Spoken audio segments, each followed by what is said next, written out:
Subscribe कीजिए हमारे channel को और प्रेस कीजिए इस बेल आइकन को ताकि आप मिस न करें हमारे लेटेस्ट वीडियोस।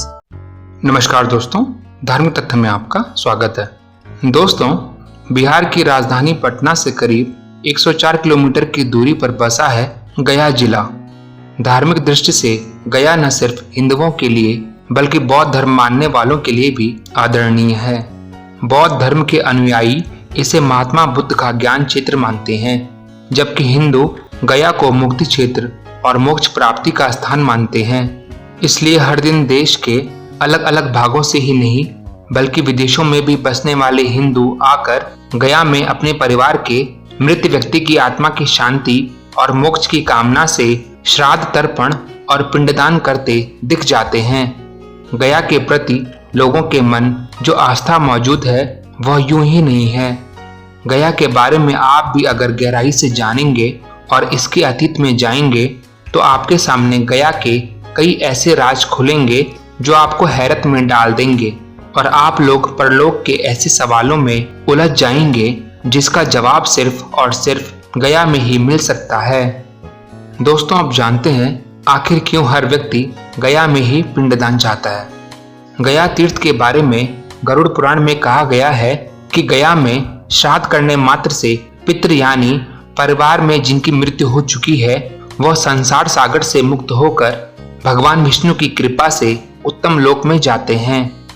वायु पुराण में बताया गया है कि मीन, मेष, कन्या एवं कुंभ राशि में जब सूर्य उदय होता है उस समय गया में पिंडदान करना बहुत ही उत्तम फलदायी होता है।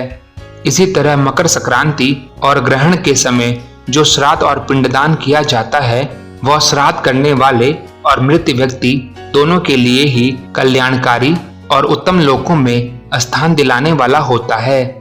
गया तीर्थ के बारे में गरुड़ पुराण यह भी कहता है कि यहाँ पिंडदान करने मात्र से व्यक्ति की 7 पीढ़ी और 100 कुल का उद्धार हो जाता है। गया तीर्थ के महत्व को भगवान श्री राम ने भी स्वीकार किया है। वाल्मीकि रामायण में माता सीता द्वारा पिंडदान देकर राजा दशरथ की आत्मा को मोक्ष मिलने का संदर्भ आता है।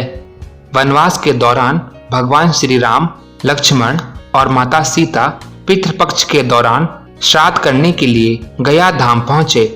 वहां श्राद्ध कर्म के लिए आवश्यक सामग्री जुटाने हेतु राम और लक्ष्मण नगर की ओर चल दिए।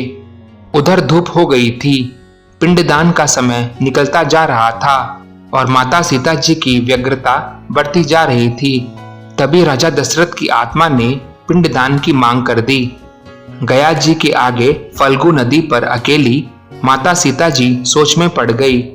उन्होंने फल्गु नदी के साथ वटवृक्ष, केतकी के फूल और गाय को साक्षी मानकर बालों का पिंड बनाकर स्वर्गीय राजा दशरथ के निमित्त पिंडदान दे दिया। थोड़ी देर बाद भगवान श्री राम और लक्ष्मण जी लौटे तो माता सीता ने कहा कि समय निकल जाने के कारण मैंने स्वयं पिंडदान कर दिया। बिना सामग्री के पिंडदान कैसे हो सकता है? इसके लिए भगवान श्री राम ने सीता से प्रमाण मांगा। तब माता सीता ने कहा कि यह फल्गु नदी के रेत, केतकी के फूल, गाय और वटवृक्ष मेरे द्वारा किए गए श्राद्ध कर्म की गवाही दे सकते हैं। इतने में फल्गु नदी, गाय और केतकी के फूल तीनों इस बात से मुकर गए। सिर्फ वटवृक्ष ने सही बात कही। तब माता सीता जी ने राजा दशरथ का ध्यान करके उनसे ही गवाही देने की प्रार्थना की। राजा दशरथ जी ने माता सीता जी की प्रार्थना स्वीकार कर घोषणा की कि ऐन वक्त पर सीता ने ही मुझे पिंडदान दिया। यह सुनकर भगवान श्री राम को माता सीता पर यकीन हुआ, लेकिन तीनों गवाहों द्वारा झूठ बोलने पर माता सीता जी ने उनको क्रोधित होकर श्राप दे दिया कि फल्गु नदी, जा तू सिर्फ नाम की ही नदी रहेगी, तुझमें पानी नहीं रहेगा। इस कारण फल्गु नदी आज भी गया में सूखी रहती है। फिर माता सीता ने गाय को भी श्राप दिया कि तू पूज्य होकर भी लोगों का जूठा खाएगी। यही कारण है कि गाय को आज भी जूठा खाना पड़ता है। और केतकी के फूल को भी श्राप दिया कि तुझे पूजा में कभी भी नहीं चढ़ाया जाएगा। यही कारण है केतकी के फूल को पूजा पाठ में वर्जित रखा गया है।